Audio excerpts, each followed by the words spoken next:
आज हम लोग महर्षि याज्ञवल्क्य के रूप में को जानना चाहेंगे।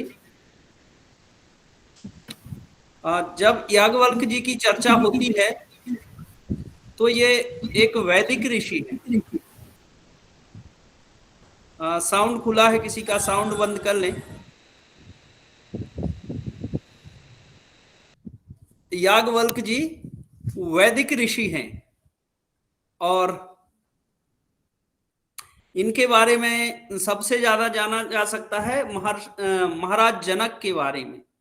ये महाराज जनक के पारंपरिक गुरु थे। इनकी परंपरा से इनके पिता के, उनके भी पिता के, और इन लोगों को विदेह, जो इनकी महाराज जनक की नहीं, इनके पीढ़ी दर पीढ़ी उनको इतना ज्ञान देते थे कि वो लोग विदेह कहलाते थे।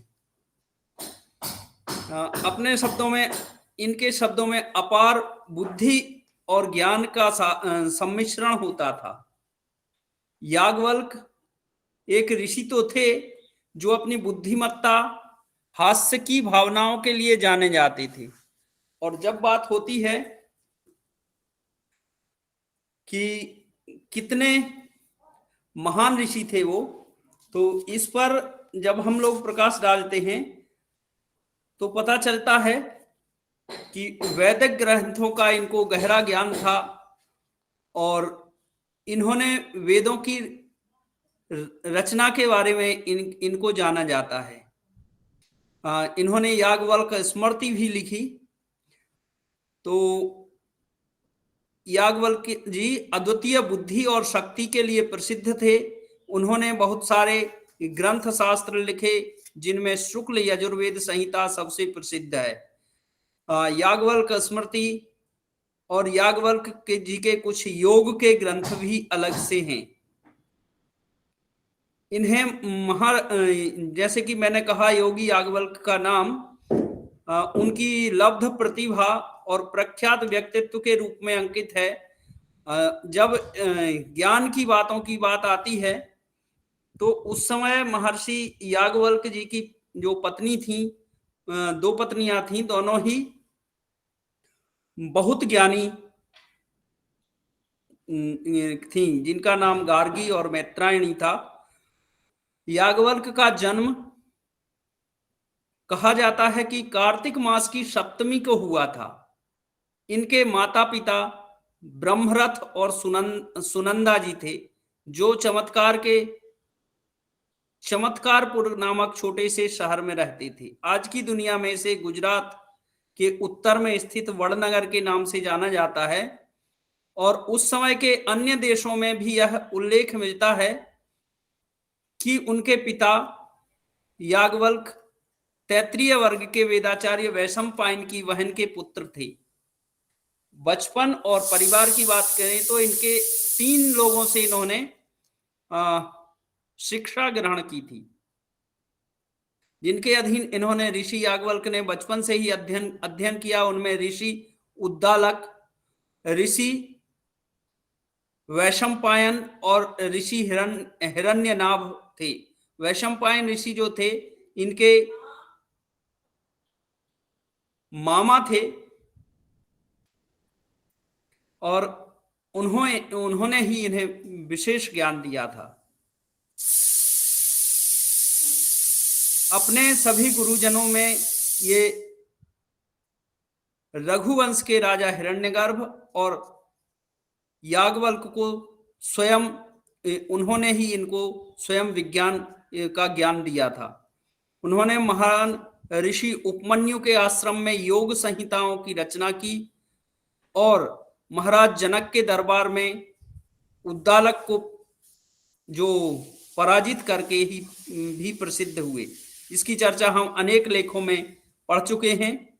राजसूय यज्ञ के पीठासीन पुरोहित जब इनको बनाया गया, तब कहा जाता है कि याज्ञवल्क्य जी ने विशेष सम्राट युधिष्ठिर को, महाभारत के जब उनको बनाया गया था राजसूय यज्ञ का पीठासीन, तो उसमें जो मुख्य पंडित का काम था वो इन्होंने करके महाराज युधिष्ठिर को ताज पहना के यज्ञ पूर्ण किया था।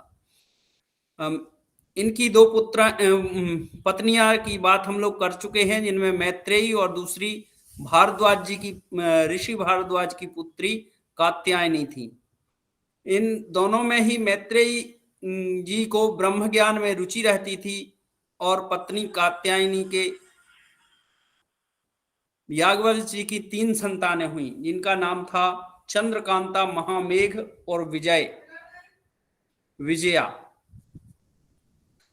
याज्ञवल्क्य जी के विषय में कुछ निश्चित रूप से ज्यादा, तो क्योंकि ये वैदिक ऋषि हैं, तो ऐसा पता चलता है कि इनका जन्म वहां हुआ था, इनके माता पिता, लेकिन वैशंपायन इनके मुख्य गुरु थे और इन्होंने तैत्तिरीय संहिता का अध्ययन इनको कराया था। एक बार कृष्ण यजुर्वेद और शुक्ल यजुर्वेद की निर्वृत्ति की जब बात होती है तो कृष्ण यजुर्वेद पहले था।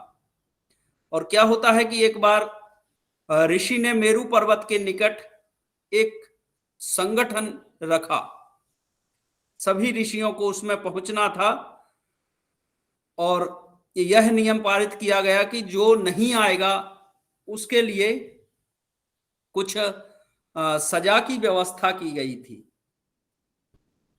और ऐसी सजा, तो क्या हुआ कि उस समय सभी ऋषियों को उपस्थित होना था, लेकिन जो वैशंपायन के इनके गुरु थे, उनके पिता का श्राद्ध था और गुरु ने सोचा कि मुझे तो अनुष्ठान संपन्न कराना है, यदि मैं ब्रह्म हत्या का पाप मेरे भाग आता है तो मेरे शिष्य पाप शोधन के लिए प्रायश्चित करेंगे। अब जब ऋषि वैशंपायन नहीं पहुंचे और उनको ब्रह्म हत्या का पाप उनके सिर पर दे दिया, तो इन्होंने अपने शिष्यों से पहले ही समझा के रखा था कि आप लोग पाप शोधन का काम करेंगे। अब चूंकि महर्षि याज्ञवल्क्य जी की उम्र थोड़ी छोटी थी और उसमें बहुत कठिन तपस्या करनी होती थी, इसलिए याज्ञवल्क्य जी ने कहा कि बाकी शिष्यों को छोड़ दीजिए, मैं अकेला ही ऐसा करूंगा। लेकिन उनके गुरु चाहते थे कि सभी ऋषि जो उनके शिष्य थे वो करें। ऐसा नहीं हुआ, याज्ञवल्क्य जी ने बार बार हठ किया, तो उनके गुरु महर्षि वैशंपायन ने उनको गुस्सा हो गए और कहा कि अगर ऐसा है तो तुम अपने ज्ञान का अहंकार कर रहे हो, इसलिए तुम्हें अभी इस ज्ञान को वापिस करना होगा। और गुरु के ऐसे आदेश पर याज्ञवल्क्य जी ने जो सर्वांश अन्न के रूप में जो भोजन किया था, उसके साथ ही वॉमिटिंग की, और जो वॉमिटिंग थी वो उनके ज्ञान के रूप में थी, और वही एक तीतर पक्षी बन के उड़ गया। तो तीतर पक्षी बनने के कारण इसको तैत्तिरीय उपनिषद कहा जाता है, और इसीलिए इसको तैत्तिरीय यजुर्वेद की जो संज्ञा प्रदान की गई है, वमन किया होने के कारण इसको काला या कृष्ण कहा जाने लगा, इसलिए ये कृष्ण यजुर्वेद हुआ। अब उन्होंने निश्चय किया कि इसके पश्चात अब वे किसी भी मनुष्य को गुरु के रूप में स्वीकार नहीं करेंगे। जब उनके गुरु ने उनके साथ ऐसा किया तो उन्होंने निश्चय किया कि अब वो किसी भी को भी मनुष्य को अपना गुरु नहीं बनाएंगे। उन्होंने भगवान सूर्य की विशेष पूजा अर्चना की और भगवान सूर्य ने आकर उनको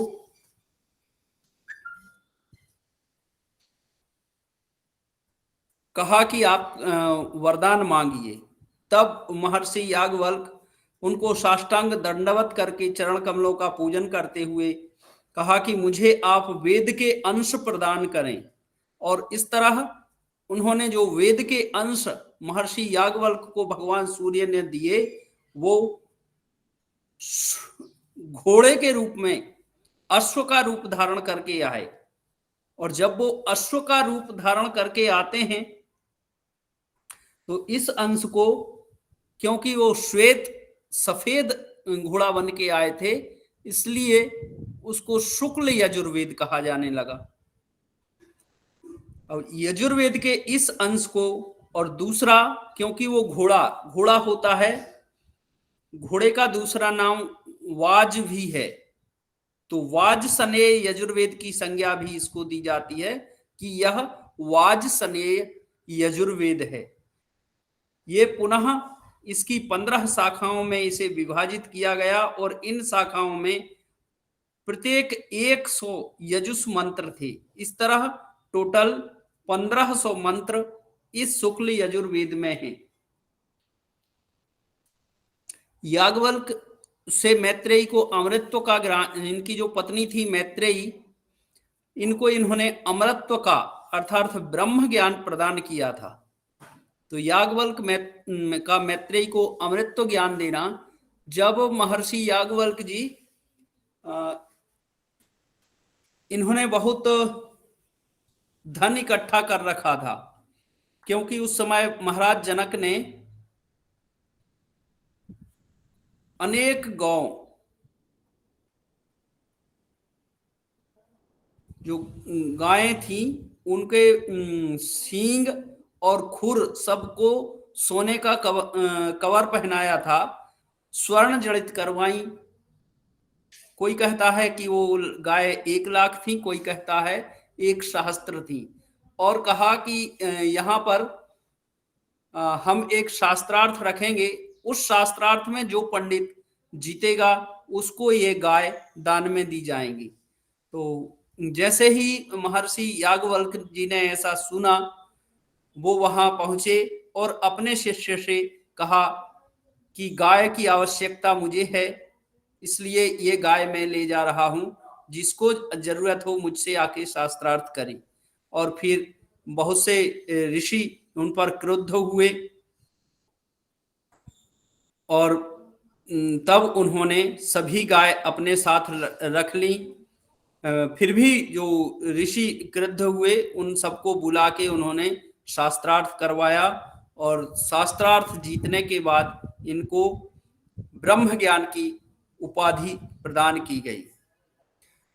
तो इस तरह जो धन इन्होंने बहुत सारा अर्जित किया था, एक दिन ऋषि याज्ञवल्क्य जी सोचते हैं कि मैं अब जंगल में जाके और आरण्य में वास करके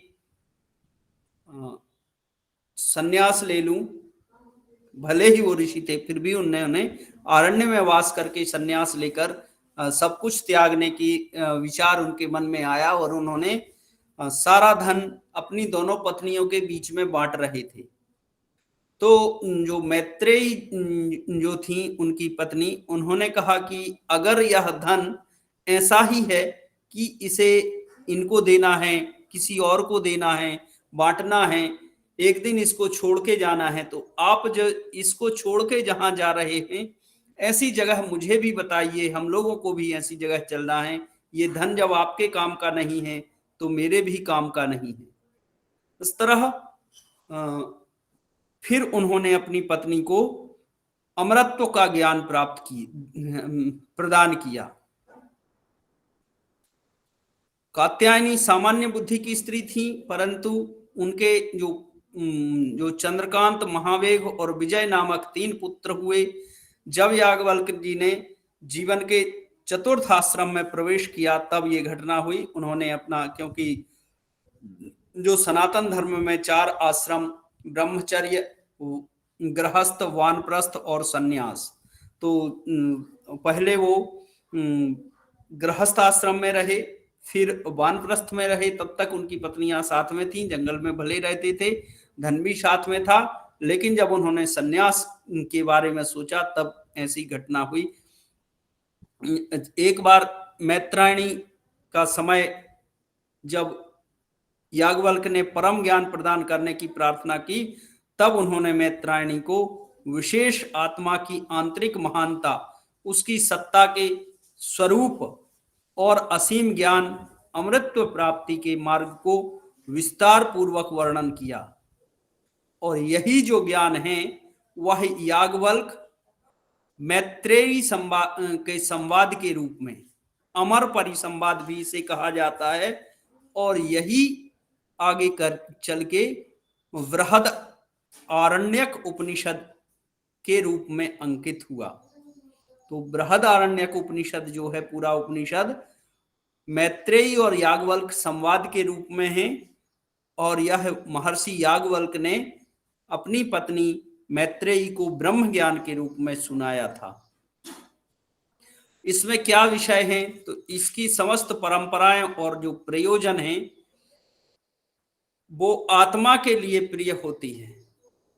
उसमें लिखा है कि आत्मा ही सर्वत्र विद्यमान है, इसका ज्ञान किसी को हो सकता है क्योंकि वह स्वयं विज्ञाता है। जब आत्मा खुद ही ज्ञान जानने योग्य है तो उसको कैसे इसका ज्ञान होता है? ऐसा नहीं कहा जा सकता कि यह निश्चित रूप से ऐसा ही है, और इसीलिए इसको वेद नेति नेति कहते हैं। अंतहीन कथन से ही जाना जा सकता है कि आत्मा स्वयं प्रकाश, अनश्वर और अचिंत्य है।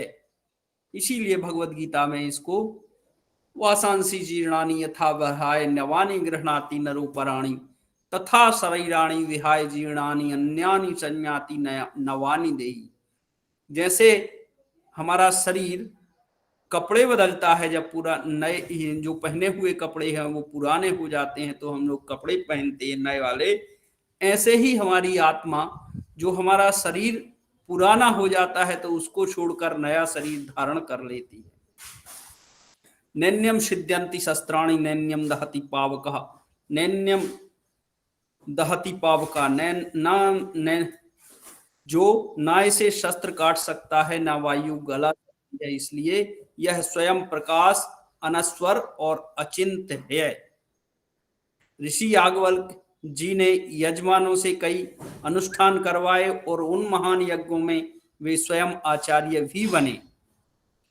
एक प्रख्यात श्रोतीय तथा ब्रह्मनिष्ठ गुरु थे, और इसी श्रृंखला में एक बार जनक जी के यहाँ ब्रह्म विद्या प्राप्त की जाए, ऐसा अनुष्ठान चल रहा था। ब्रह्मनिष्ठ की खोज के लिए उन्होंने एक विराट दक्षिणा, जिसके लिए मैं कह रहा था कि 1000 गौओं की, या कुछ लोग कहते हैं 1 सहस्त्र गौओं के सींग और खुर में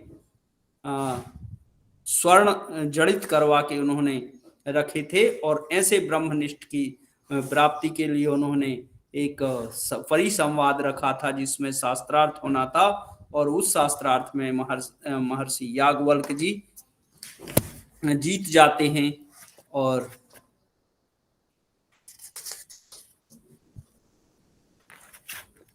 सारी गौएं अपने पास रख लेते हैं। तब उन्हें भगवान यज्ञ के समय याज्ञवल्क्य तथा वैशंपायन के बीच कुछ शब्दों का आदान प्रदान हुआ, किंतु याज्ञवल्क्य ने भगवान सूर्य से अभिनव वेद प्राप्त कर लिया था। यह सुन वैशंपायन को बहुत प्रसन्नता हुई, जो उनके मामा और गुरु थे, क्योंकि उन्होंने अपने भांजे को या शिष्य को निकाल के उससे विद्या वापस ले ली थी, और जब देखा कि वही शिष्य है जिसका मैंने परित्याग किया था, वह शिष्य यहाँ यज्ञ करवा रहा है, तो उन्होंने आके कुछ प्रश्न पूछे, और जब प्रश्नों के सटीक सही उत्तर मिले तब उन्होंने पता किया कि इतना ज्ञान कैसे हो सकता है, इसका ज्ञान तो मैंने वापस ले लिया था या वॉमिटिंग करवा दी थी। तब उनके जो गुरु को ऐसा सोचते हैं और पता करते हैं कि इतना ज्ञान कहाँ से आया, तो वो लोग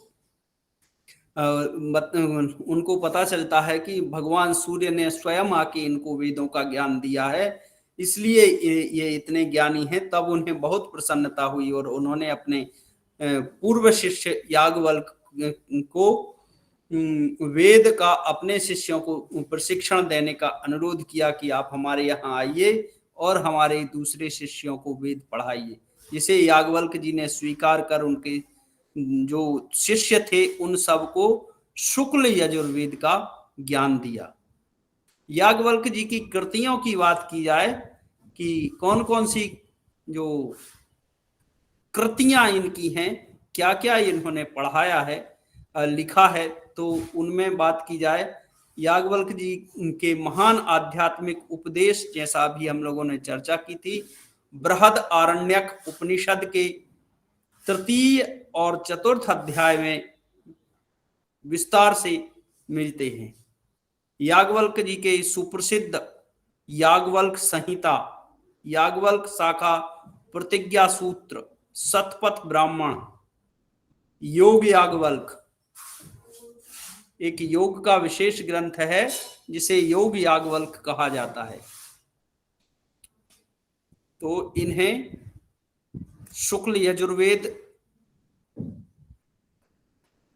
याज्ञवल्क्य शाखा इसीलिए उसको कहा जाता है। प्रतिज्ञा सूत्र, शतपथ ब्राह्मण, योग याज्ञवल्क्य और याज्ञवल्क्य स्मृति, ये इनके ग्रंथ याज्ञवल्क्य जी के माने जाते हैं।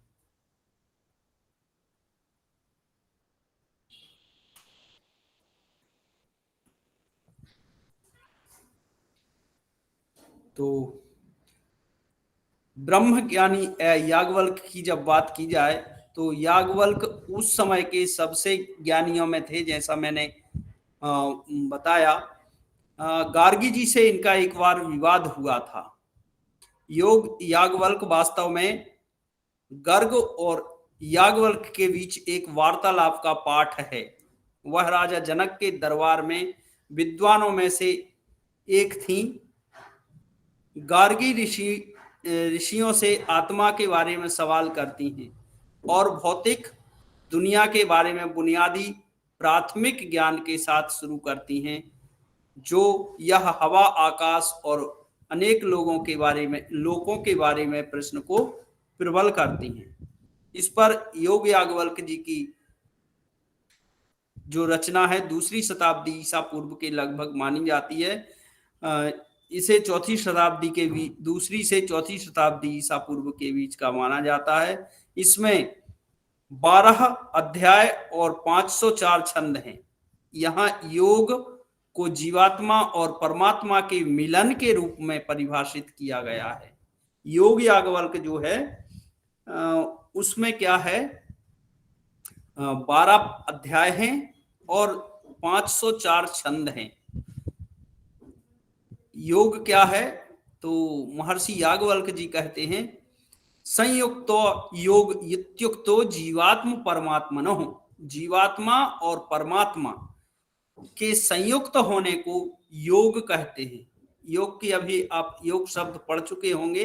योग शब्द के 3 अर्थ, जिनमें एक है मिलाना या जोड़ना, जिसको याज्ञवल्क्य जी ने लिया है, जिसको हठ योग में लिया गया है।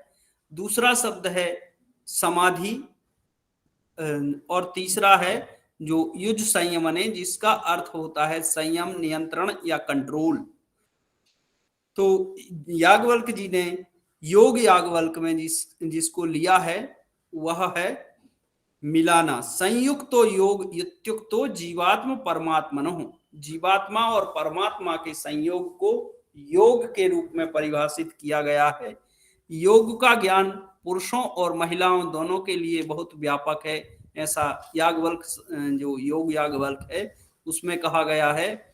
यह योग के सिद्धांत और अभ्यास दोनों की व्याख्या करता है, स्वतंत्र मार्ग को बढ़ावा देता है। इसमें भी योग के 8 अंगों का वर्णन है, जो पारंपरिक अष्टांग हैं उन्हीं का वर्णन याज्ञवल्क्य जी ने किया है। यम, नियम, आसन, प्राणायाम, प्रत्याहार, धारणा, ध्यान, समाधि। और यहाँ पर प्राणायाम और योग की अनेक तकनीकों, योगों की व्यापक चर्चा हम लोगों को मिलती है। अब फिर मैत्रेयी संवाद होता है। याज्ञवल्क्य हमें बताते हैं कि कर्म के प्रभाव को व्यर्थ नहीं कहा जा सकता। जो हम कर्म करते हैं उसका प्रभाव कभी भी व्यर्थ नहीं हो सकता, वो हमें मिलेगा ही।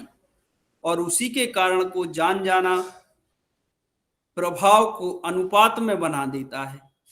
मैत्रेयी के साथ एक बातचीत में याज्ञवल्क्य ने उन्हें बताया कि चेतना का पूर्ण अलगाव होता है।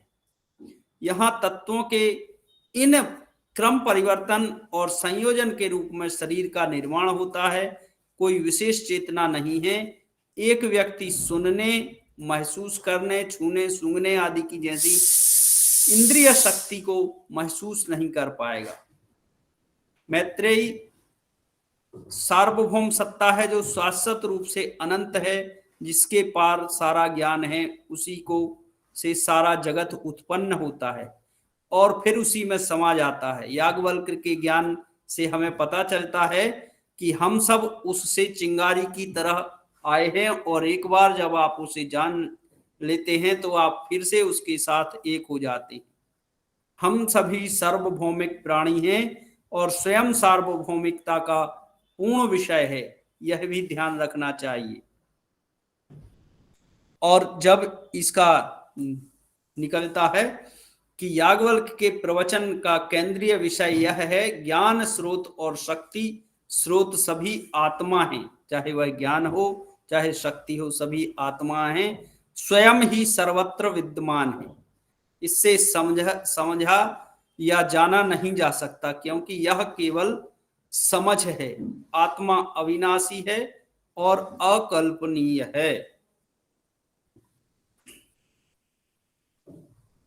तो ऐसे अमरत्व के ज्ञान की चर्चा हुई, याज्ञवल्क्य जी के ज्ञान की चर्चा हुई, मैत्रेयी से जो संवाद था वह आत्मा के अमर होने का, और गार्गी जी से जो संवाद था उसमें योग याज्ञवल्क्य की रचना। राजा जनक को इन्होंने ब्रह्म ज्ञान दिया। राजा जनक ब्रह्म ज्ञान प्राप्ति हेतु याज्ञवल्क्य का चुनाव किया था और उन्होंने अपने अनेक प्रश्न याज्ञवल्क्य जी के सामने रखना शुरू किया। तो याज्ञवल्क्य जी ने उन प्रश्नों का सटीक उत्तर दिया, जिससे राजा जनक को समाधान प्राप्त होता है।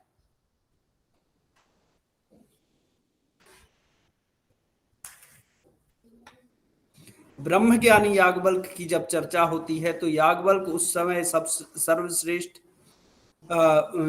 ब्रह्मज्ञानी थे।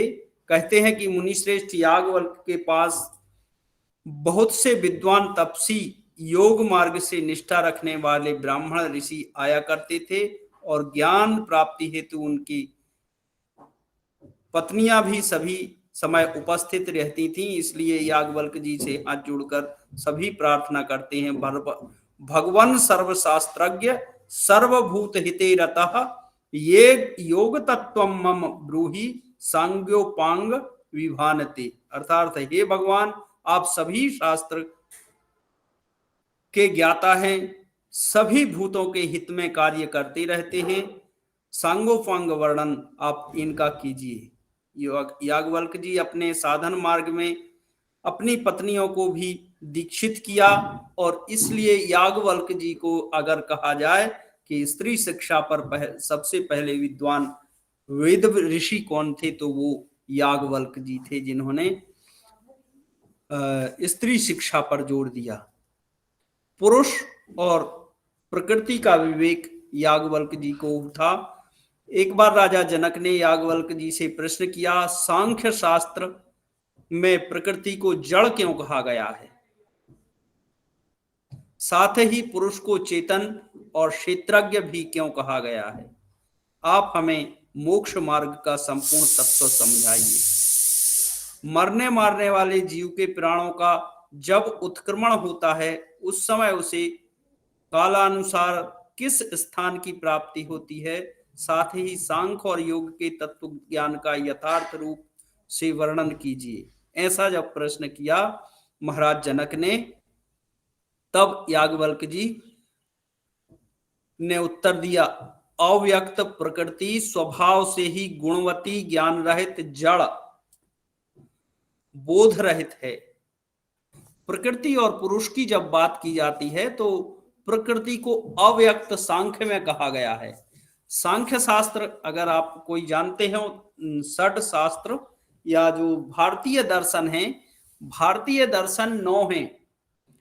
9 भारतीय दर्शनों में 6 दर्शन आस्तिक अर्थात वेदों में विश्वास रखने वाले और 3 दर्शन नास्तिक जो वेद विरोधी जिनको कहा जाता है। यहाँ आस्तिक और नास्तिक से भगवान से बात नहीं है, वेदों में विश्वास से बात की जाती है। तो तो जैन, बौद्ध और चार्वाक जो 3 दर्शन हैं, ये नास्तिक दर्शन हैं, जबकि वेदांत, मीमांसा, न्याय, वैशेषिक, सांख्य और योग, ये जो 6 हैं, ये आस्तिक दर्शन हैं। और इन दर्शनों की जब बात की जाती है तो इनमें जो सांख्य और योग का एक जोड़ा है। सांख्य सैद्धांतिक ज्ञान बताता है, योग प्रायोगिक ज्ञान बताता है। और जब सांख्य की चर्चा की जाती है तो ये सांख्य अर्थात संख्याओं पर आधारित। तो संख्याएं क्या हैं? इसमें 25 तत्व बताए हैं, जो प्रकृति, पुरुष,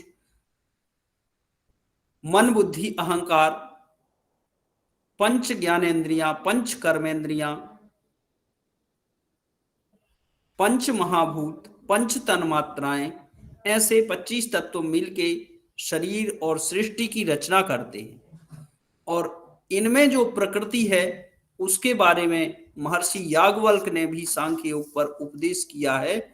उसके बारे में महर्षि भगवान जनक और उनकी जो बात हुई तो उसमें कहते हैं कि जो प्रकृति है वह स्वभाव से ही गुणवती है, त्रिगुणों से युक्त है, ज्ञान रहित है, उसको ज्ञान नहीं होता, जड़ है, बोध रहित है। और इसके विपरीत पुरुष, ये पुरुष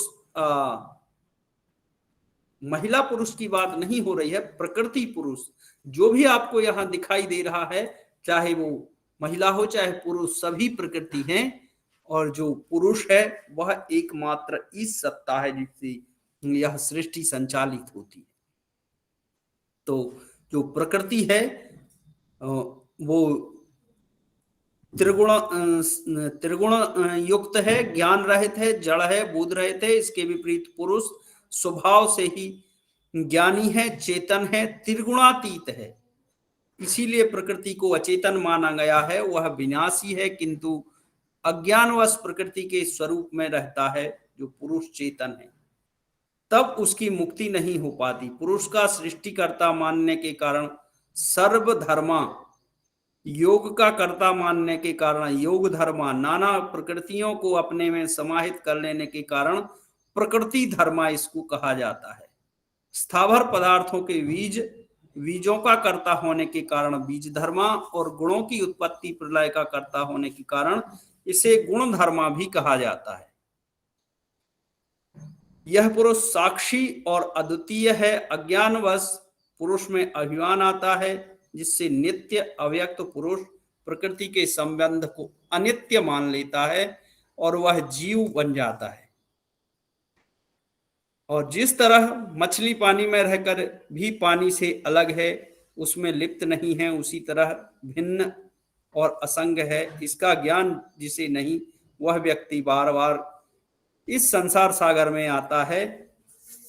और योग साधन में जो परम ब्रह्म परमात्मा की प्राप्ति होती है, वह आगे याज्ञवल्क्य जी राजा जनक के सामने योग शास्त्र का सार बताते हुए कहते हैं कि सांख्य के समान कोई ज्ञान नहीं है और योग के समान कोई बल नहीं है। सांख्य और योग का लक्ष्य एक ही है। दोनों ही ज्ञान मृत्यु का निवारण होकर जिस परम तत्व परमात्मा का साक्षात्कार करते हैं, सांख्य के विद्वानों के लिए वही जानता है, वही तत्व ज्ञानी है। योग साधना में प्राण प्रधान है, यही प्राण शरीर में सर्वश्रेष्ठ तत्व है। प्राण को वश कर लेने पर योगी इसी शरीर से 10 दिशाओं में विचरण कर सकता है। योगी योग बल से लोक लोकोत्तर में सुख पूर्वक विचरण कर सकता है। उसे अष्ट सिद्धियां प्राप्त हो सकती हैं। अष्ट सिद्धियों में है अणिमा, महिमा, लघिमा, गरिमा, प्राप्ति, प्राकंप, ईशत्व और वशित्व। इनमें से स्थूल योग गुणों से युक्त 8 गुण हैं, वो हैं यम, नियम, आसन, प्राणायाम, प्रत्याहार, धारणा, ध्यान, समाधि, योग का प्रमुख साधन दो हैं, एक सगुण, दूसरा निर्गुण।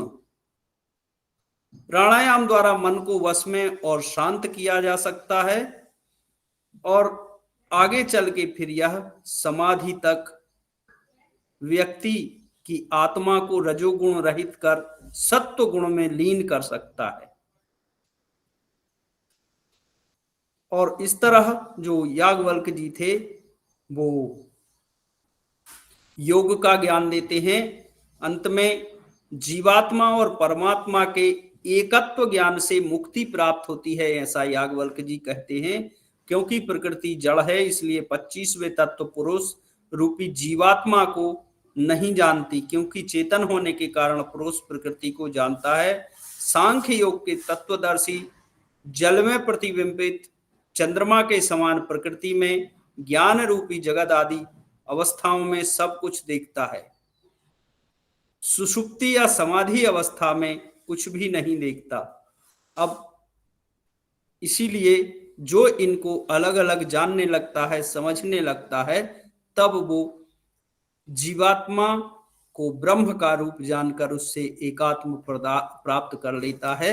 और इस तरह याज्ञवल्क जी का ज्ञान ब्रह्म ज्ञान की श्रेणी में आता है।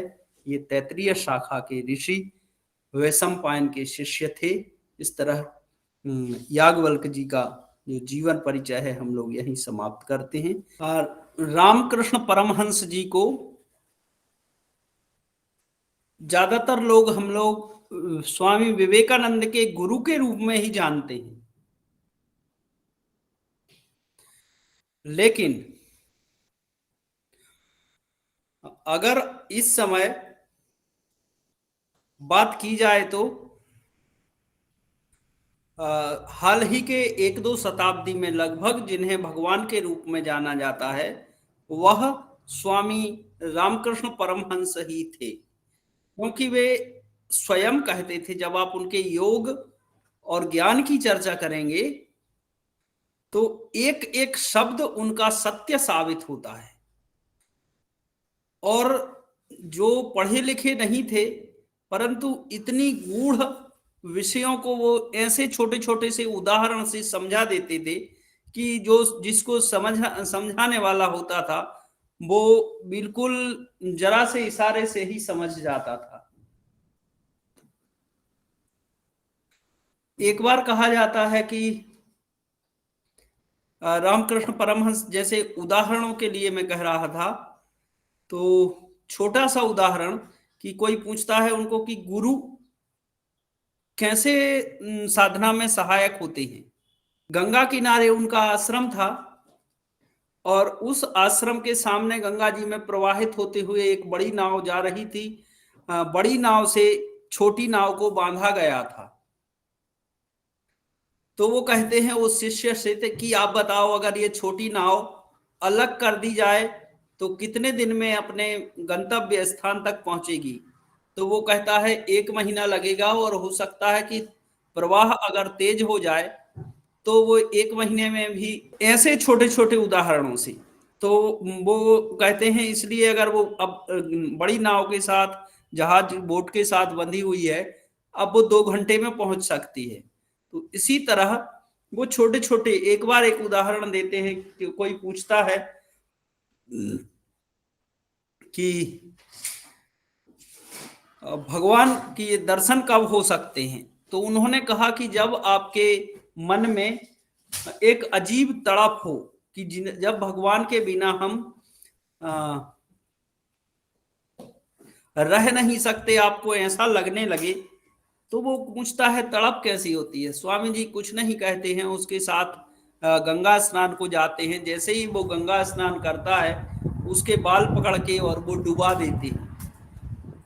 अचानक से वो कुछ देर तक डुबाने के बाद जैसे ही वो तड़पड़ाने लगता है उसको छोड़ते हैं। वो बाहर आके कहता है कि यह कैसा मजाक था? उन्होंने कहा मजाक नहीं, मैं आपको बता रहा था कि जैसा आपको लग रहा था कि अगर पानी 1 मिनट भी मैं पानी में और रहा तो मेरे प्राण चले जाएंगे और निकलने के लिए व्याकुल थे, ऐसे ही जब आपको लगने लगेगा कि थोड़ा सा ही समय और अगर मैं भगवान के बिना रहा तो मैं मर जाऊंगा, तो आपको फिर ईश्वर के दर्शन हो सकते हैं।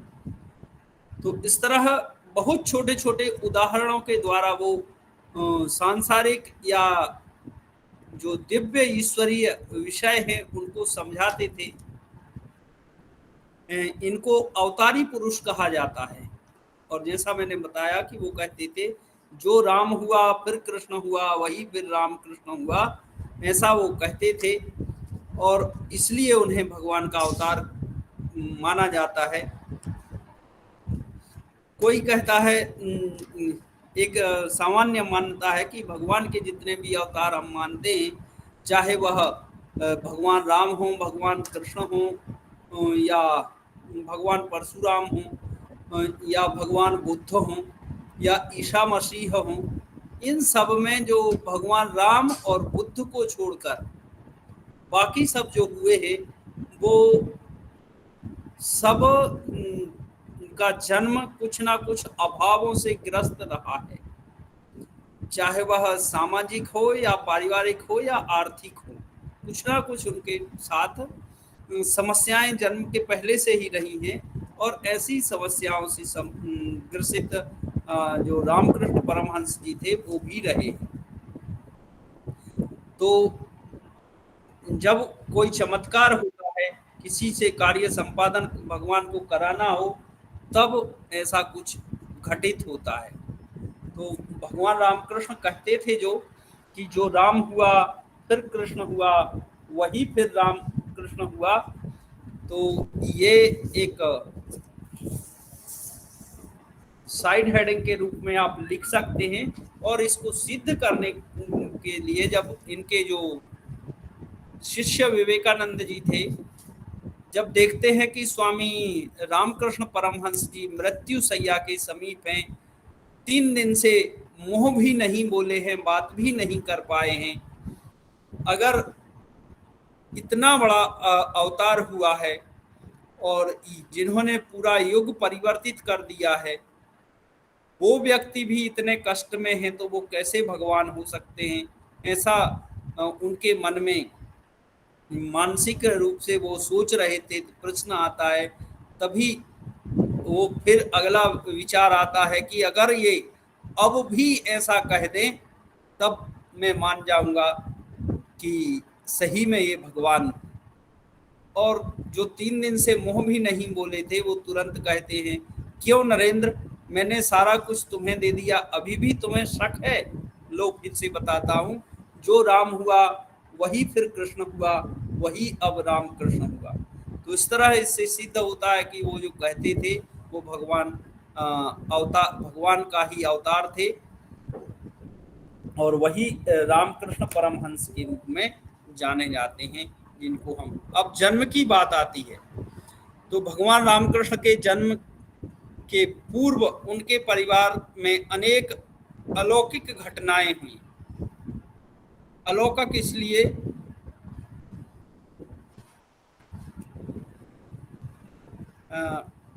क्योंकि जब इनका जन्म हुआ था, तब इनके पिता की उम्र लगभग 60 वर्ष से ऊपर थी। और एक बार वो उस समय जो बंगाल का क्षेत्र है, वहाँ ज़्यादातर लोग काशी विश्वनाथ के दर्शन करने जाते हैं। जैसे हम लोग जीवन में एक बार, जो हमारी तरफ मान्यता है कि एक बार जरूर प्रयाग या संगम पर स्नान किया जाए, ऐसे ही जो बंगाल में है वो ज़्यादातर लोग गया, वो काशी जाना उनका महत्व का माना जाता है। तो वो भी एक बार काशी जा रहे थे, रास्ते में एक जगह उनके थक कर बैठते हैं, आंख लगती है और देखते हैं कि भगवान भोलेनाथ, जिनको वो गदाधर कहते थे, वो दर्शन देते हैं और कहते हैं, हे खुदीराम, मैं तुम्हारी सेवा से प्रसन्न हुआ और इसलिए तुम्हारे घर आता हूँ। यहाँ पर उनकी जो माताजी थी,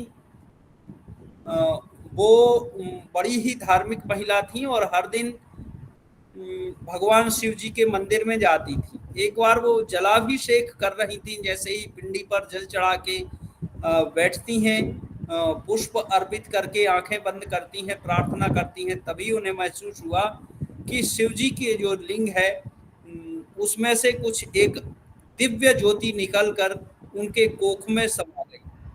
और उसके बाद से उनको बहुत ही अलौकिक स्वप्न आने लगे, भगवान दिखते थे, मैं तुम्हारे यहाँ बालक बन के आ रहा हूँ, ऐसा कुछ ना कुछ उनको दिखने लगता था। तो इस तरह जब कई दिन हो गए और जैसे ही इन घटनाओं को 9-10 महीने के लगभग हुए, तब उनका जन्म हुआ। श्री रामकृष्ण जन्म के परिवार की जो इनके पिता का नाम था वो खुदीराम था, माता का नाम था चंदा देवी। दोनों ही धर्मनिष्ठ कर्मनिष्ठ ब्राह्मण थे। जो पिताजी थे वो मंदिर में पुजारी का काम करते थे, माताजी एक साधारण गृहिणी थी जो भगवान में के भजन में लगी रहती थी, तेजस्वी। और जब इन घटनाओं को 9 महीने हुए तब श्रीमती चंद्रा देवी के यहाँ एक पुत्र, तेजस्वी पुत्र उत्पन्न हुआ, जिसका नाम इन्होंने गदाधर रखा। और ये डेट थी 18 फरवरी 1836, 18 फरवरी 1836 को स्वामी रामकृष्ण परमहंस जी का जन्म हुआ था।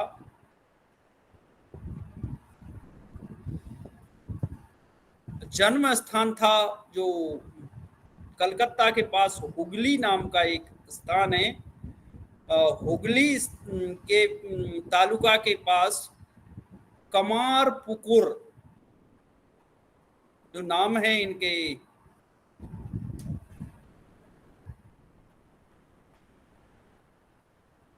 गांव का, उस गांव का नाम है कमारकुपुर। तो कमारकुपुर नामक स्थान में इनका जन्म हुआ था। और जन्म के समय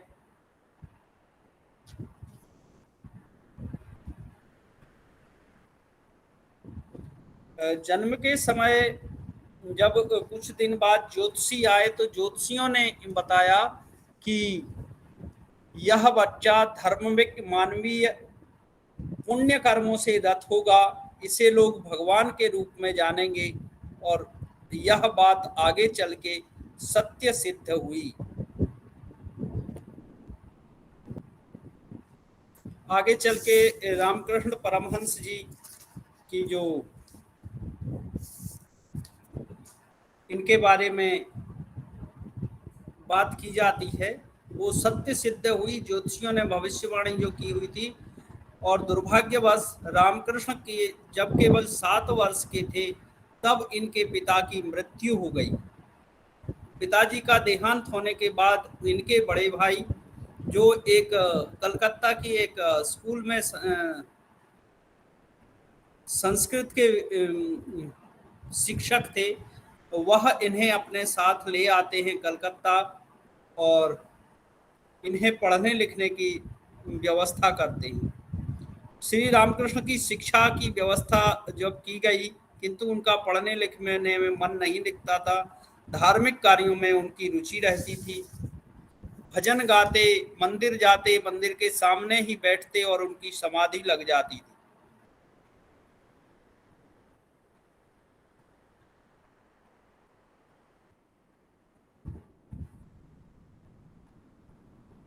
बचपन का इनका नाम जो गदाधर रखा था, देख लीजिए सामने।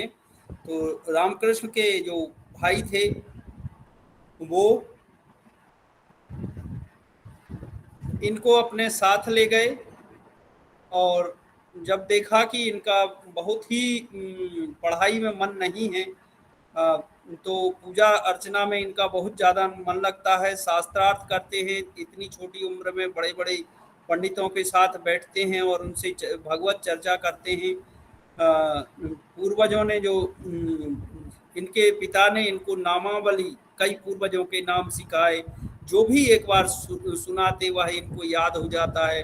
रामायण महाभारत आदि की जो कहानियां हैं वो इनको बहुत अच्छे से याद होने लगी। तब सब आश्चर्यचकित थे। फिर एक बार ये अपने भाई इनके जाते हैं और स्कूल में दाखिला दिलाते हैं। रामकृष्ण परमहंस सबसे छोटे भाई, छोटे थे भाई बहनों में, और इनके जो बड़े भाई रामकुमार चट्टोपाध्याय जी पंडित होने के नाते कि अब ये भी कुछ पढ़ेगा, 1853 में वह अपने साथ इनको कलकत्ता लेकर जाते हैं और एक पाठशाला में इनका एडमिशन करवा देते हैं। एक दो दिन जाने के बाद ये कहते हैं कि मुझे दाल रोटी प्राप्त करने वाली विद्या नहीं चाहिए, मुझे तो वही विद्या चाहिए जिससे हृदय में ज्ञान का उदय होकर मनुष्य का कृतार्थ हो जाए।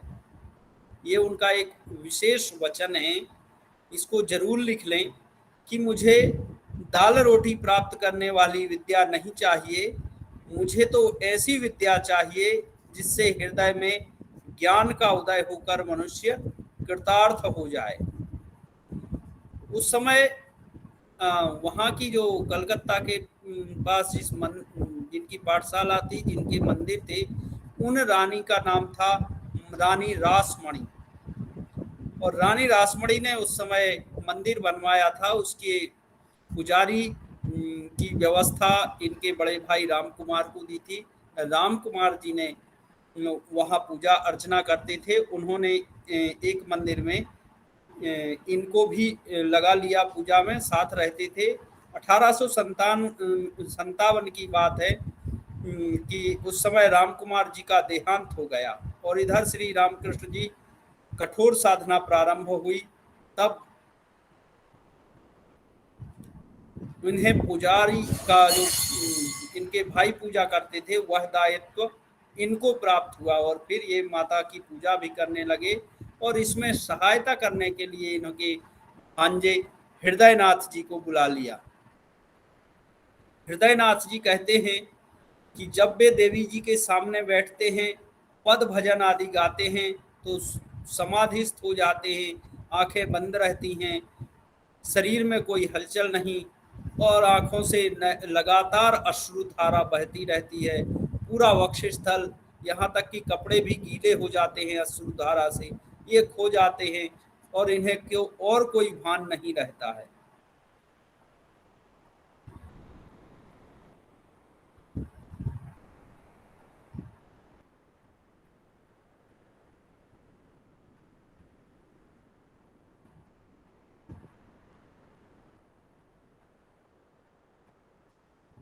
उस तरह जब इनकी ये हालत देखी तो इनके विवाह का विचार घर वालों ने किया, क्योंकि रामकृष्ण जी पूजा अर्चना करते समय पागलों जैसी हरकतें करते थे। शायद इन लोगों ने विचार किया कि इन्हें या तो ये पागल हो जाएंगे या घर बार छोड़ के ईश्वर के लिए समर्पित हो जाएंगे, इसलिए इन्हें सांसारिक बंधनों में बांध दिया जाए। इसलिए इनकी माता और भाई ने विचार करके इनका विवाह करवा दिया। श्रीमती शारदा देवी से इनका विवाह हुआ, जिनकी उम्र विवाह के समय 6 वर्ष बताई जाती थी, लेकिन वह विवाह बंधन में कहाँ बंधने वाले थे। वह तो दक्षिणेश्वर मंदिर के पुजारी थे।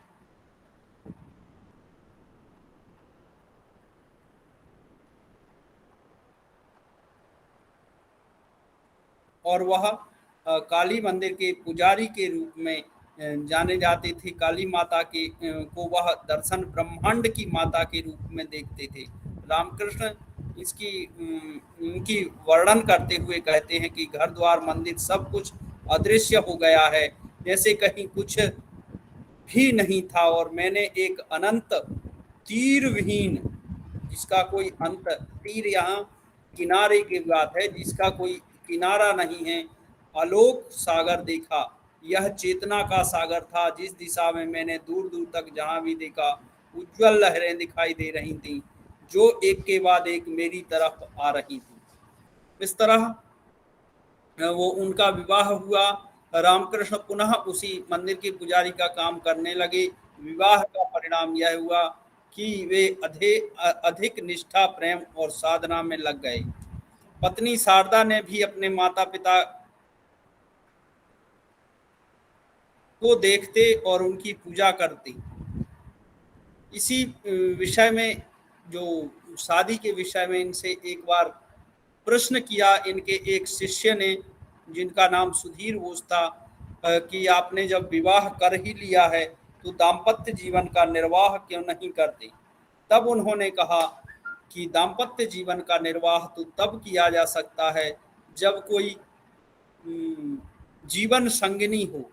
मुझे तो शारदा में भी माता का रूप ही दिखाई देता है, तो वो तो मेरी आराध्या है।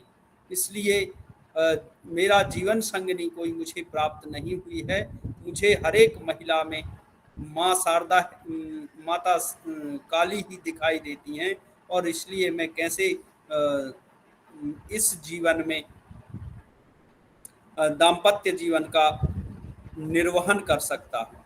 अब इनकी साधनाओं की बात आती है। कहा जाता है कि रामकृष्ण परमहंस जी ने विचित्र और अनेक साधनाएं की थी, जिनमें सबसे पहली साधना थी माँ काली के दर्शन होने के बाद भी वो एक तांत्रिक साधना की थी, जिसमें आज तक किसी को पता नहीं है। सामने से ही एक सुंदर महिला, जिसके बाल फैले हुए थे, नाव में आती हैं और वहाँ दक्षिणेश्वर मंदिर के किनारे उतरती हैं। दक्षिणेश्वर मंदिर में आने के बाद वो उसी दिन से कहती हैं कि आज से तुम्हें तांत्रिक साधना करनी है, और तांत्रिक साधना के उन्हीं के मार्गदर्शन में स्वामी रामकृष्ण परमहंस जी करते रहते थे। जैसे ही उनकी साधना पूरी हुई, एक दिन अचानक से वो उसी ऐसे ही नाव में बैठ के चली गई। उनके बारे में आज तक कोई कुछ नहीं जानता। फिर एक बार तोतापुरी जी महाराज आते हैं, जो उन्हें ज्ञान और ध्यान की एक विशेष साधना सिखाते हैं, जिसमें उन्हें समाधि की साधना करवाते हैं। और जब 3 दिन हुए थे साधना करवाते करवाते, तोतापुरी जी महाराज परेशान हो गए। वो कहते थे ध्यान लगाओ, परमहंस जी कहते थे कैसे ध्यान लगाया जाए। तो वो बैठे हुए थे और तोतापुरी जी महाराज को एक कांच का टुकड़ा दिखाई देता है। वह आज्ञा चक्र में चुभा के कहते हैं कि इधर ध्यान लगाओ। और फिर लगभग 3 दिन तक रामकृष्ण परमहंस जी वैसे ही बिना हिले डुले बैठे रहे, किसी को कोई भान नहीं हुआ। तब तोतापुरी जी जब उनको साधना से जगा के और फिर कहते हैं कि जो मैंने 40 साल में प्राप्त किया था वह आपने 3 दिन में ही प्राप्त कर लिया। जो मैंने उदाहरण की बात की थी कि वो साधारण से उदाहरण से समझाते थे, तो तोतापुरी जी महाराज एक बार जो अपने साथ एक भगवान राम का छोटा सा जो मूर्ति होती है वो लिए रखते थे, कांसे का ही उनका लोटा होता था और कांसे का ही उनका चमीटा होता था। बाबा जी कुछ चमीटा लेके रखते हैं। तीनों को वह गंगा तट पर बैठ के घंटों मांझ के साफ करते थे और वो हमेशा चमकते रहते थे। तो रामकृष्ण जी कहते हैं कि आप इतना समय क्यों ऐसे बिताते हो। रामकृष्ण से वो कहते हैं कि अगर व्यक्ति को ऐसे हमेशा चमकना है तो उसको हर दिन ऐसी ही साधना करनी चाहिए। तब रामकृष्ण परमहंस जी कहते हैं कि अगर ये चमटा लोटा या मूर्ति सोने की हो तो, तब रामकृष्ण जी कहते हो, तोतापुरी जी कहते हैं कि हाँ सोने का हो तो तुम्हारे जैसा साधक हो, उसे हर दिन साधना की आवश्यकता नहीं है।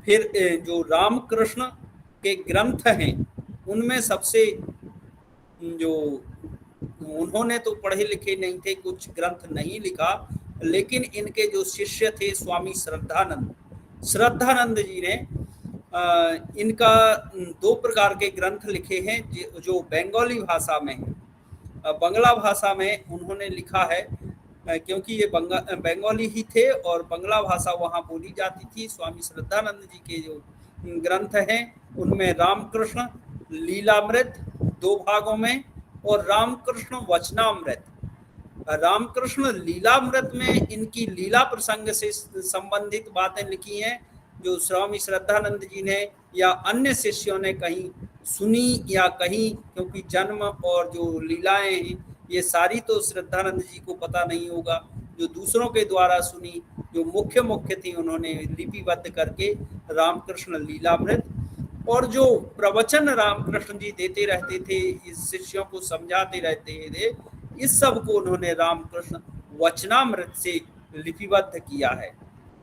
तो इस तरह दो प्रकार के ग्रंथ मिलते हैं,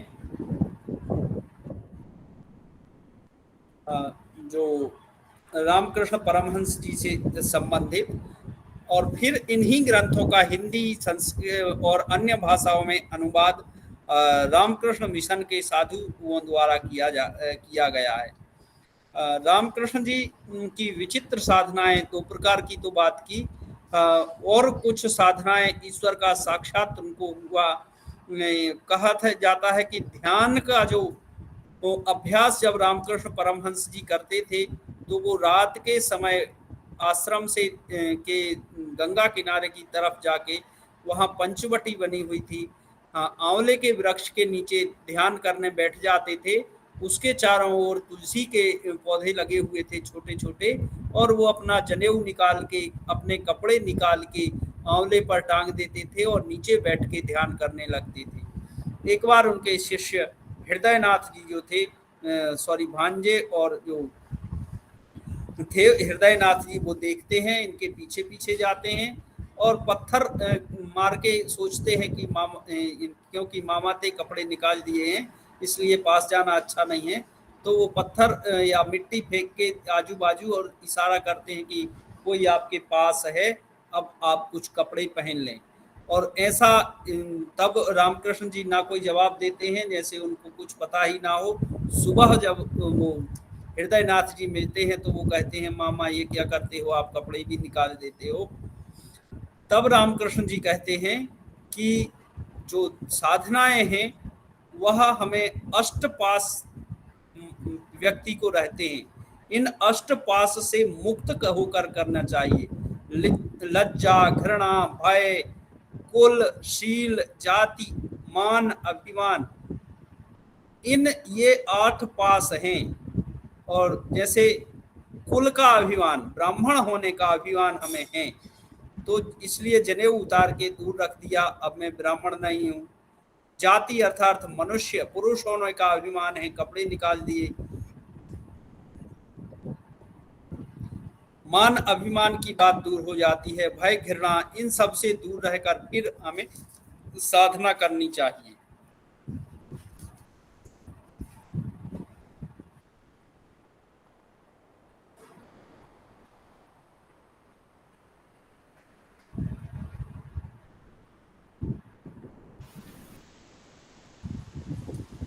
लज्जा, घृणा, भय, कुल, जाति, और 2 और कौन से? अष्टपास, लज्जा, घृणा, भय, कुल, शील, जाति, मान, अभिमान।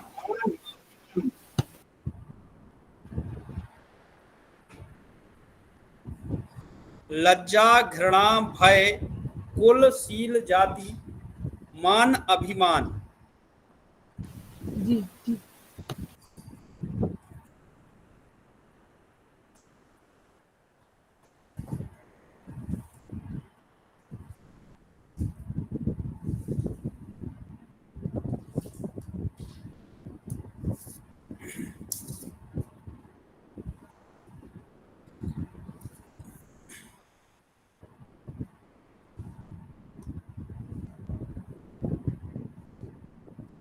फिर उन्होंने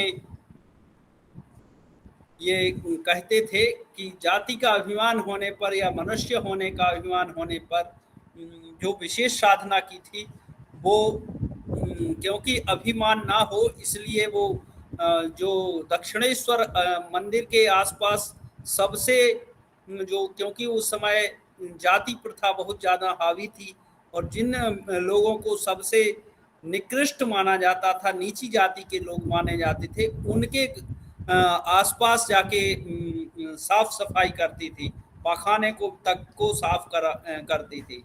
फिर एक साधना वो करते थे, मिट्टी पत्थर, मिट्टी सोना, सोना मिट्टी खेल का।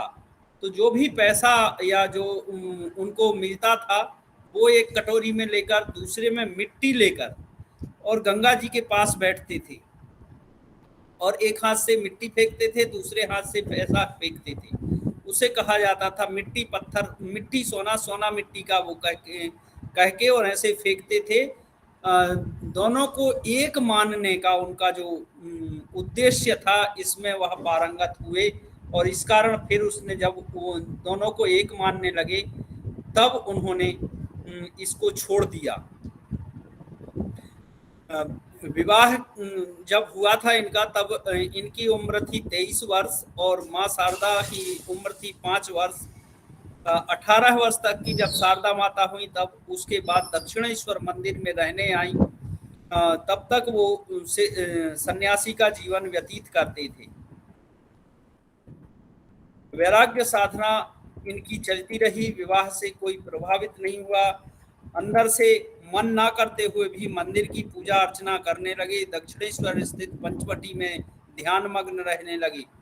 ईश्वर दर्शन के लिए वे व्याकुल और पागल से हो गए। चंद्रमणि देवी ने अपने बेटे दामाद की अवस्था से चिंतित होकर गदाधर का विवाह किया था, लेकिन वो नहीं सुधरे। इसके बाद भैरवी ब्राह्मणी, जिनका मैं ब्राह्मणी की बात कर रहा था, वो भैरवी ब्राह्मणी का दक्षिणेश्वर में आगमन हुआ। उन्होंने तंत्र की शिक्षा दी। मधुर भाव में अवस्थान रहते हुए ठाकुर ने श्री कृष्ण का दर्शन कराया। फिर तोतापुरी जी महाराज ने ध्यान और अद्वैत वेदांत का ज्ञान इन्हें प्राप्त प्रदान किया। जीवन मुक्त की अवस्था इनको प्राप्त हुई। संन्यास ग्रहण करने के बाद उनका नया नाम श्री रामकृष्ण परमहंस तोतापुरी महाराज जी ने रखवाया था। इसके बाद उन्होंने इस्लाम और क्रिश्चियनिटी की भी साधना की। समय जैसे जैसे व्यतीत होता है, कहा जाता है कि उन्होंने हनुमान जी की जब साधना की थी, तो वो पेड़ की डाल पर चढ़ते थे, बैठे रहते थे, और उनकी गर्दन थोड़ी सी आगे झुक गई थी। आध्यात्मिक अभ्यासों और सिद्धियों के समाचार तेजी से फैलने लगे। दक्षिणेश्वर मंदिर उद्यान शीघ्र ही भक्तों और भ्रमणशील सन्यासियों का आश्रय स्थल हो गया। कुछ बड़े बड़े विद्वान और प्रसिद्ध वैष्णव तांत्रिक साधक पंडित जैसे नारायण शास्त्री, पंडित पद्मलोचन, तारकालकार, वैष्णव चरण और गौरीदांत तारक भूषण आदि आकर परमहंस जी से मिलने लगे।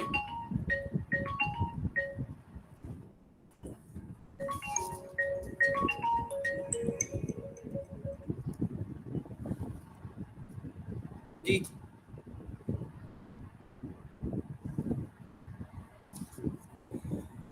एक बार केशव चंद्र सेन, विजय कृष्ण गोस्वामी, ईश्वर चंद्र विद्यासागर के नाम भी इस लिस्ट में आते हैं, जो इनसे मिलने के लिए आते थे। कुछ गिरीश चंद्र घोष, बलराम बोस, महेंद्रनाथ गुप्त, मास्टर दुर्गाचरण नाग आदि लोग भी इनसे मिलने आते थे। रामकृष्ण परमहंस जी के जीवन के अंतिम दिनों में समाधि की स्थिति में रहने लगे थे और तन से शिथिल होने लगी थी। शिष्यों द्वारा स्वास्थ्य पर ध्यान देने की प्रार्थना की गई।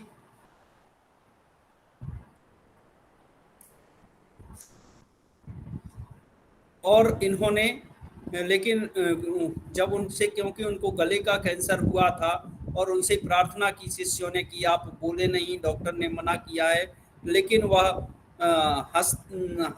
अज्ञानता दिखाते हुए कि मैं इस बारे में कुछ नहीं, जो ईश्वर को करना है वही होगा, और ऐसा कहकर रुके नहीं। रामकृष्ण के परम विवेकानंद कुछ समय हिमालय के एकांत स्थान पर तपस्या करने चाहते थे, और उस समय उन्होंने आज्ञा लेने से जब वो गुरु के समीप आए तो रामकृष्ण ने कहा, वत्स, हमारे आसपास के क्षेत्र के लोग भूख से तड़प रहे हैं और आप जाकर के हिमालय पर रहना चाहते हैं। चारों ओर अज्ञान का अंधकार छाया है और जो प्रकाश का सूर्य है वो वापस चला जाए। यहाँ लोग रोते चिल्लाते हैं और तुम हिमालय की किसी गुफा में समाधि के आनंद में निमग्न होना चाहते हो। विवेकानंद, दरिद्र नारायण की सेवा में लग जाओ। और इस तरह उन्होंने सभी शिष्यों को लोगों की सेवा करने का दिया। उच्च कोटि के साधक और विचारक रामकृष्ण जी थे। सेवा पथ को ईश्वरीय प्रशस्ति मानकर अनेकता में एकता का दर्शन कराते थे। सेवा से समाज की सुरक्षा चाहते थे।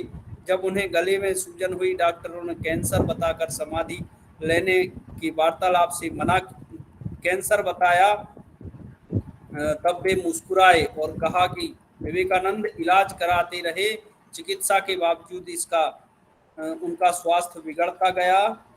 और 16 अगस्त 1886 सवेरा होने में कुछ ही वक्त पहले आनंद घन विग्रह श्री रामकृष्ण परमहंस इस नश्वर देह को त्याग कर महासमाधि द्वारा स्वस्वरूप में लीन हो गए। रामकृष्ण जी छोटी कहानियों के माध्यम से लोगों को शिक्षा देते थे। कलकत्ता के बुद्धिजीवियों पर उनके विचारों ने जबरदस्त प्रभाव छोड़ा। रामकृष्ण जी के अनुसार मनुष्य जीवन का सबसे बड़ा लक्ष्य कामनी कांचन को त्याग कर ईश्वर प्राप्ति बताया गया है। माया के रूप में सारी सृष्टि को वो देखते थे। अविद्या माया सृजन करने वाली शक्तियां हैं। अब कहा जाता है कि इनकी योग साधना, तो जैसे महर्षि पतंजलि जी ने लिखा है, तदा द्रष्टु स्वरूपे अवस्थानम, योग की साधना से व्यक्ति अपने स्वरूप अर्थात ईश्वर के स्वरूप में स्थित हो सकता है। तो वो तो हम लोग जानते ही है कि वो भगवान के स्वरूप ही थे। दूसरा, और यम नियम की साधना, अहिंसा की जब बात की जाती है तो वो जो हम लोग आहार की बात करते हैं कि आहार में हिंसा, वो किसी भी प्रकार की हिंसा से दूर थे। सत्य की बात जब की जाती है तो स्वामी श्रद्धानंद जी लिखते हैं कि वो कभी झूठ नहीं बोलते थे। अगर जैसे हमारे साथ होता है कि हम लोगों को अभी भोजन किया है और कोई तुरंत पूछ ले कि आज आप भोजन करेंगे शाम को, तो हम लोग ज़्यादा कह देते हैं कि अब तो पेट भारी भारी सा लग रहा है, अब नहीं करेंगे। और अगर शाम तक इच्छा हुई तो फिर खा लेते हैं। लेकिन रामकृष्ण अगर एक बार मना कर दिया तो कहते थे कि खुद का ही वचन झूठा हो गया, इसलिए वो झूठ नहीं बोलते थे। ब्रह्मचर्य, पत्नी के साथ पूरे जीवन रहते हुए भी उन्होंने ब्रह्मचर्य व्रत का पालन किया। कभी कुछ आवश्यकता से अधिक संग्रह नहीं करते थे, पैसे को तो छूते तक नहीं थे। एक बार एक सिक्का उन्होंने स्वामी विवेकानंद जी ने उनके बिस्तर के नीचे छुपा दिया था, जिस पर बैठने के कारण वो अचानक से जंप करके खड़े हो गए जैसे करंट लगता है। और उनका वो पैर जिसमें वो टच हुआ था, फिर पूरे जीवन कहते रहे कि इसमें दर्द हो रहा है, इसमें करंट लग गया, तुमने मुझे पैसा छुपा दिया। मन, वचन और कर्म से वो इनका पालन करते थे, यम और नियमों का। जब बात की जाती है शौच साफ सफाई की, तो वो बहुत ही पवित्रता से रहते थे। यहाँ तक कि अपना भोजन सामग्री भी कुछ दिन तो उन्होंने गंगा की रेत में जाकर साफ करके वहीं पर बना के अकेले प्रसाद पाके आते थे। आसनों की बात तो नहीं, लेकिन प्रत्याहार, धारणा, ध्यान, समाधि में वो हमेशा रत रहते थे। समाधि उन्हें 2 प्रकार की सिद्ध थी। भाव, जिसे भाव समाधि कहते हैं, वो चलते फिरते जब ईश्वर का भजन होता था कहीं, क्योंकि उस समय जब ट्रक आ चुके थे और यहाँ वहाँ जाने के लिए भजन मंडली के साथ लोग उनको अपने घर आमंत्रित करते थे, बुलाते थे, तो वो मंडलियों के साथ जाते थे। और कई बार उनकी फोटो भी आज तक प्राप्त है कि वो ट्रक में ही लोग जब वो भजन गाते थे तो बीच में रखते थे उनको, क्योंकि भाव समाधि जिस अवस्था में कई बार दोनों हाथ ऊपर है और उनकी समाधि लग जाती थी और घंटों वैसे ही खड़े रहते थे। माया शक्तियों के लिए जिम्मेदार निस्वार्थ आध्यात्मिक गुण, ऊंचे आदर्श, दया, पवित्रता, प्रेम और शक्ति यह मनुष्य को चेतन से ऊंचे स्तर पर ले जाते हैं। तो इस तरह जो समाधि की बात की जाती है वो इनके जो बात है 16 अगस्त 1886 ईस्वी को श्री रामकृष्ण जी ने महासमाधि में प्रवेश किया। अंत समय से 1 वर्ष पूर्व उन्हें गले का कैंसर हुआ था। इसके बाद उन्होंने अपने विचलित हुए शिष्य विवेकानंद जी को दर्शन दिया, और जब विवेकानंद जी एक बार रामकृष्ण की महासमाधि के बाद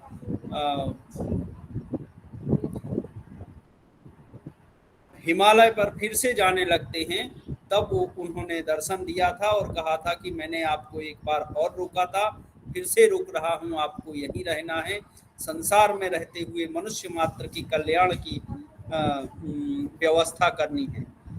सभी सिद्धियां उनको प्राप्त थी। शरीर त्याग के अवसर, अनेक अवसरों पर के बाद भी भक्तों को वो दर्शन देते रहे।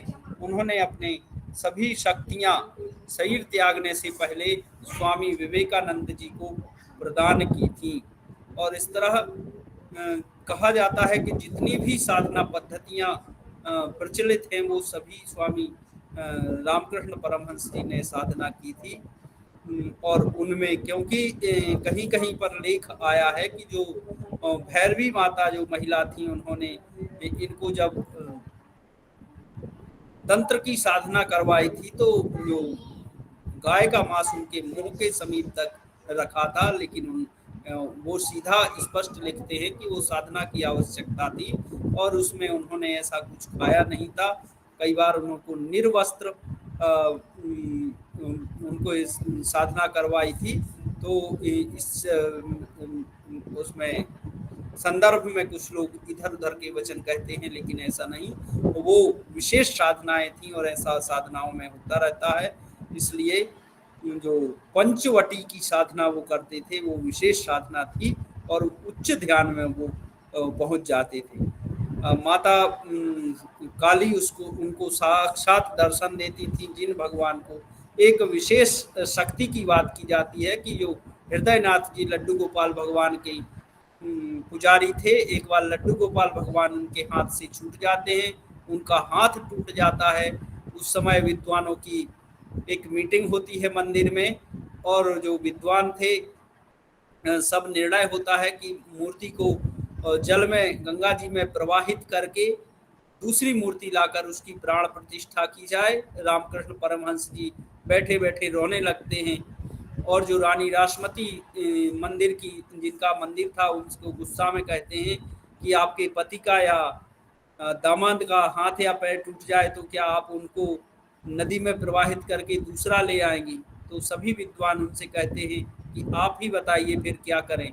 वो भगवान लड्डू गोपाल को पकड़ के उनका हाथ उनमें जहाँ से निकला था वहीं लगाते हैं और वो हाथ तुरंत जुड़ जाता है। तो ऐसे चमत्कारों से सिद्ध होता है कि वो सामान्य मनुष्य नहीं, ईश्वर का ही अवतार थे। इस तरह वो एक पहुंचे हुए उच्च साधनारत योगी थे। उनके चरणों में नमन करते हुए मैं यहीं अपनी वाणी को विराम देता हूँ।